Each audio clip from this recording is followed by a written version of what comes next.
AP రాజకీయాల్లో ఆసక్తికర పరిణామాలు చూడబోతున్నాం. సంచలన వ్యవహారాలు తెర మీదకొచ్చే సంకేతాలు కనిపిస్తున్నాయి. ఇప్పటికే రాష్ట్ర ప్రభుత్వ వ్యవహార శైలితో అనేక మంది కుతకుతలాడిపోతున్నారు. కూటమి ప్రభుత్వం అధికారంలోకి వచ్చిన తర్వాత తమకు అన్యాయం జరుగుతోంది అని అనేక మంది భావిస్తున్నారు. సాధారణ ఓటర్లు, భారీ ఆశలు పెట్టుకున్న జనాలు, వాళ్ళందరి నమ్మకం సడలిపోయిందనే అభిప్రాయానికి వస్తే పెద్ద విశేషమేమీ కాదు. కానీ ఇటీవల ఐఏఎస్ అధికారులే ప్రభుత్వ తీరుతో అసంతృప్తిగా ఉన్నారు. ఆ అసంతృప్తిని నేరుగా ఒక ప్రత్యేక సమావేశం నిర్వహించడం ద్వారా చాటుకున్నారు. ఇంకా 3 ఏళ్ల పాటు ఈ ప్రభుత్వానికి అధికారం ఉంది. ఈ ప్రభుత్వ అధికారంలో ఉండగా ప్రభుత్వానికి వ్యతిరేకంగా సమావేశాలు నిర్వహిస్తే తమకు చేటు జరుగుతుంది, ప్రభుత్వం తమ మీద కక్ష సాధింపు చర్యలకు పూనుకునే అవకాశం ఉంటుంది అని తెలిసినప్పటికీ కూడా ఐఏఎస్లు తెగించేశారంటే ఎలాంటి నిర్ణయానికి వచ్చేసారో ఇట్టే అర్థమవుతుంది. ఐఏఎస్లే కాదు, కూటమిలో ఉన్నటువంటి ఎమ్మెల్యేలు కూడా ఇప్పటికే ధిక్కార స్వరాలు వినిపిస్తున్నారు. కొలుకుపూడి శ్రీనివాసరావు లాంటి వాళ్ళు ఇప్పటికే పలుమార్లు టీడీపీ అధిష్టానం పిలిచి బుజ్జగించిన ఏమాత్రం తగ్గేదేలే అన్నట్టుగా సాగుతున్నారు. ఎప్పటికప్పుడే దారికి వచ్చేసినట్టుగా కనిపిస్తున్నప్పటికీ కొలుకుపూడి మాత్రం కాలు దువ్వుతూనే ఉన్నారు. ఇలాంటి పరంపర నడుస్తున్నటువంటి తరుణంలోనే ఇప్పుడు మరికొందరు కొలుకుపూడులు కూడా తెర మీదకు రావచ్చు అనే అభిప్రాయం బలపడుతోంది. ఇటీవల రాష్ట్ర ప్రభుత్వం మంత్రివర్గ విస్తరణకు పూనుకుంటుంది అనే అభిప్రాయం ఉంది.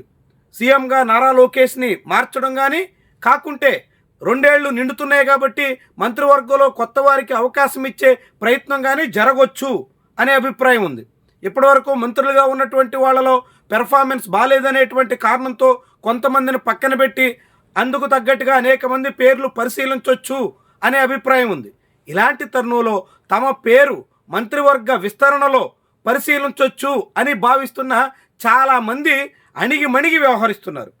ఒక్కసారి మంత్రివర్గ విస్తరణ పూర్తయితే తమకు అవకాశం రాకపోతే ఖచ్చితంగా కొలికిపూడి కన్నా మిన్నగా మరింత దూకుడుగా ప్రభుత్వం మీద దాడి చేయడానికి తగ్గట్టుగా అనేక మంది కారాలు మిరియాలు సిద్ధం చేసుకుంటున్నట్టుగా సమాచారం.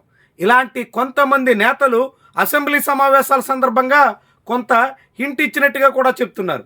మంత్రులను నిలదీయడం, స్పీకర్ సీట్లో ఉన్నటువంటి వాళ్ళ మీద అసహనం ప్రదర్శించడం, తమ అసంతృప్తిని చాటుకోవడం, ఇవన్నీ అధిష్టానానికి పంపించిన సంకేతాలుగా చాలామందే భావిస్తున్నారు. అందులో సీనియర్ ఎమ్మెల్యేలు కొందరు నేరుగా ప్రభుత్వాన్ని ఇరకాటంలో పెట్టేసేటువంటి దిశలో వ్యవహరించారు. ఇవన్నీ కూడా ప్రభుత్వ పెద్దలు తమ వ్యవహారాన్ని పరిశీలించాలి అని చెప్పకనే చెప్పిన విషయంగా కొందరు అంచనా వేస్తున్నారు. అయినప్పటికీ ప్రభుత్వం తమ పేర్లను పరిశీలించకుండా, మంత్రివర్గంలో తమకు చోటు ఇవ్వకుండా పక్కన పెడితే మాత్రం ఇప్పుడు కొలుకుపూడి రాజేస్తున్నటువంటి మంట కన్నా మించి భారీ స్థాయిలో మంట రాజేసేదానికి తగ్గట్టుగా అంతా సిద్ధం చేసుకుంటున్నారు అనే అభిప్రాయం బలంగా వినిపిస్తోంది. ఇది రాజకీయంగా ఆసక్తికరమైనటువంటి విషయంగా చెప్పాల్సి ఉంటుంది. కూటమిలో ఇప్పటికే సమన్వయం కరువయ్యింది. ఒక పార్టీ తీరు మీద రెండో పార్టీ నేతల్లో అసంతృప్తి వ్యక్తమవుతుంది. ఎవరు అధికారంలో ఉంటే అక్కడ రెండో పక్షం వాళ్ళు చికాకు పెడుతున్నారు అనే అసహనం వ్యక్తమవుతుంది. ముఖ్యంగా గోదావరి జిల్లాలు, విశాఖ, కృష్ణా జిల్లాల లాంటి ప్రాంతాల్లో జనసేన బలంగా ఉన్నటువంటి చోట టీడీపీ ఎమ్మెల్యేలు ఏమాత్రం సహించలేని పరిస్థితి వస్తుంది. అదే సమయంలో జనసేన పార్టీ ఎమ్మెల్యేలు కూడా టీడీపీ ధోరణిని ఏమాత్రం పూర్తిగా అంగీకరించలేనటువంటి తీరున ఉన్నారు. ఇలాంటి తరుణంలో ఇప్పుడు మంత్రివర్గ విస్తరణ పూర్తయితే, ఓ ప్రక్రియ గడిచిపోతే అప్పుడు అవకాశం రానటువంటి వాళ్ళంతా నేరుగా స్వరాలు వినిపించడానికి సిద్ధమవుతున్నట్టుగా ఇప్పటికే అందుతున్నటువంటి సమాచారం. ఇది రాష్ట్ర రాజకీయాల్లో కీలకమైనటువంటి వ్యవహారంగా చూడాల్సినటువంటి అంశం. అదిగో నెల రోజుల్లో మంత్రివర్గం ఉంటుంది. ఉగాది సందర్భంగా విస్తరణ జరగబోతుంది. ఆ తర్వాత జూన్ నాటికల్లా 2 ఏళ్లు నిండేటప్పటికీ మంత్రివర్గ విస్తరణ ఉంటుంది. మంత్రివర్గంలో ప్రస్తుతం అధికారికంగానే ఒక పేరుతో ఖాళీగా ఉన్నటువంటి తరుణంలో ఇప్పటికే ఉన్నటువంటి వాళ్ళు 60 మందిని తప్పించి కొత్త వాళ్ళకి అవకాశం ఇస్తాం. ఇలాంటివన్నీ అధిష్టానం నుంచి చాలామందికి ఎమ్మెల్యేలకు అందుతున్నటువంటి సంకేతాలు. అవన్నీ నిజం కాకపోతే, అలాంటివన్నీ ఆచరణలోకి తీసుకురాకపోతే అసంతృప్తిగా ఉన్నటువంటి వాళ్ళంతా చాలా తీవ్రంగా స్పందించడం అనివార్యంగా చెప్పాల్సి ఉంటుంది. అలాంటి అసమ్మతి స్వరం వినిపించేటువంటి నేతల లిస్టుని ఇప్పటికే కూటమి పెద్దలు తమ దగ్గర ఉంచుకున్నట్టుగా తెలుస్తుంది. వాళ్ళందరినీ సంతృప్తిపరచడం ఎలా అన్న దాని మీద కసరత్తులు చేస్తున్నట్టుగా కూడా భావిస్తున్నారు. ఒకవేళ ఒకరిద్దరు నేతలు అసంతృప్తికి గురైనా వాళ్ళని ఎలా కంట్రోల్ చేయాలన్న దానికి తగ్గట్టుగా పక్కా ప్రణాళికని సిద్ధం చేసే ప్రయత్నంలో కూడా ఉన్నట్టుగా చెప్తున్నారు.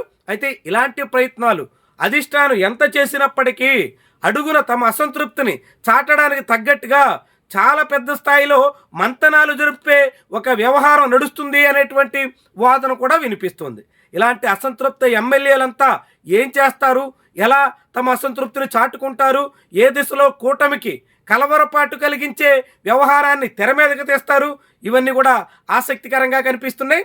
ప్రస్తుతానికి అన్ని మంత్రివర్గ విస్తరణతో ముడిపడిన వ్యవహారాలుగా కనిపిస్తున్నప్పటికీ ఈ ప్రభుత్వం విస్తరణకు పూనుకోగల ప్రయత్నం చేస్తుందా, చేయగలదా అనే సందేహం కూడా చాలా మందిలో ఉంది. దాంతో రాబోయే కొద్ది రోజుల్లోనే కూటమి మీద కొలికిపూడి తరహాలో భిన్నాభిప్రాయాలు, విమర్శలు ఎక్కుపెట్టేటువంటి గొంతులు మరిన్ని తెర మీదకి రావడం అనివార్యమనే మాట బలపడుతోంది.